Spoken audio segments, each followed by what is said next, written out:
But if you work at monthly time step, it may change. This model is typically applied at hourly time step.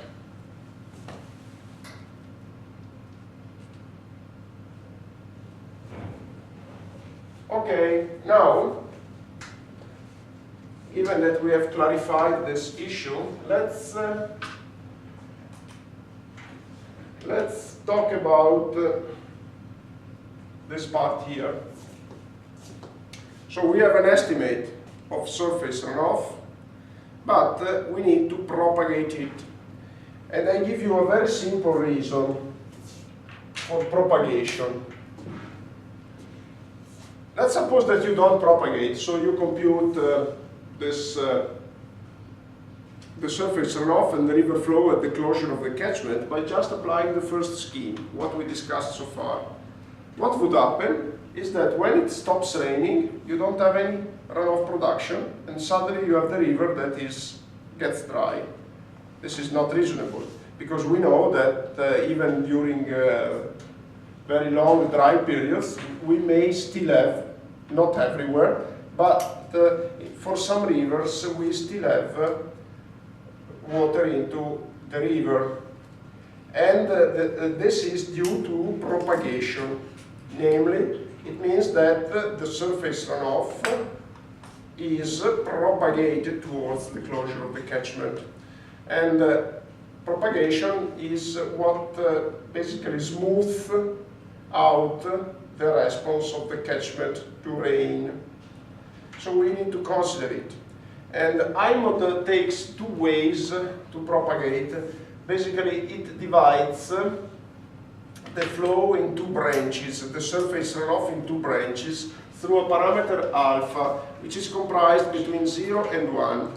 So you may have different alpha values, which means different proportions of flow that follow these two branches. And the first branch is a linear reservoir. So we get this runoff that goes along this way, that enters a linear reservoir, which you already know. The linear reservoir has its own storage, and from the linear reservoir, from the output, you get Qt, which is our flow at the closure. This is a very usual scheme in hydrology, a very usual scheme for propagation. IMOD adopts an additional scheme, which is a cascade of 3 linear reservoirs. And, you know, by adopting this combination, it becomes more flexible. It's very easy to model both the linear reservoir and the cascade of 3 reservoirs. It's very easy. Very, very easy. You will see that just one line of program is enough. What is the reason for splitting? Basically, the reason is that she wanted to get 2 branches of propagation with 2 different velocities. This is the reason.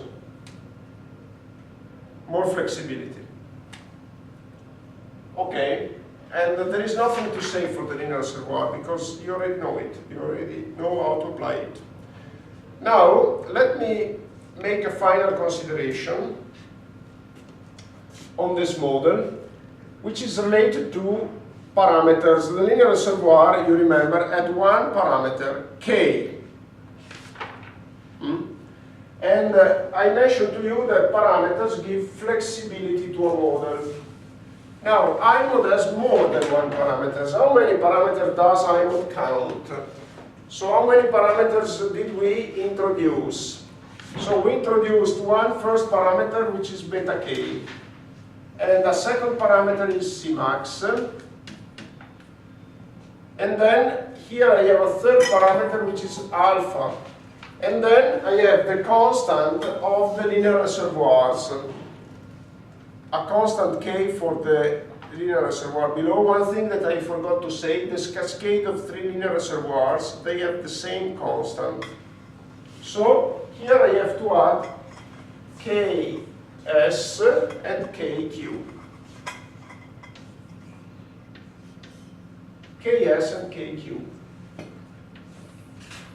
5 parameters. Let's forget about evapotranspiration. Evapotranspiration may have additional parameters, but this is something that is independent of the model. iMod has 5 parameters.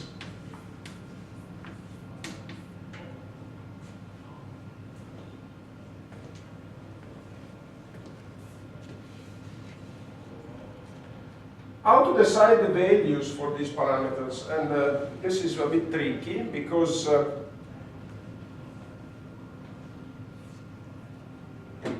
this gives to me the opportunity to introduce the next topic, which is not yet displayed here in the list of the web pages. And let me just say a few words.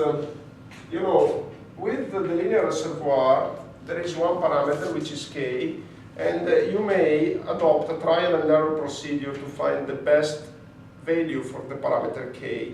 A trial and error meaning that given that you have some data that you want to reproduce, you find the K value by trial and error that optimizes the reproduction of the hydrograph. When the parameters are 5, the trial and error procedure is a bit, you know, may take millions of attempts, which is something that you really don't like, because if you have to manually try so many parameters, it's a bit, it becomes a bit tricky. We will talk of procedures for identifying parameters values later.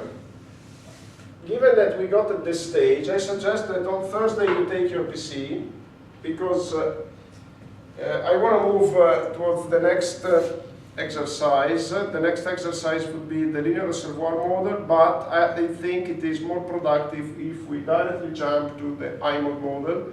I'll make the exercise available on my website, and on Thursday we try to apply it. We will adopt default values for the parameters. We just want to get at the stage where we can reproduce a simulated hydrograph to be compared with an observed one. Okay. I suggest that I stop here, but given that we have 5 minutes, questions.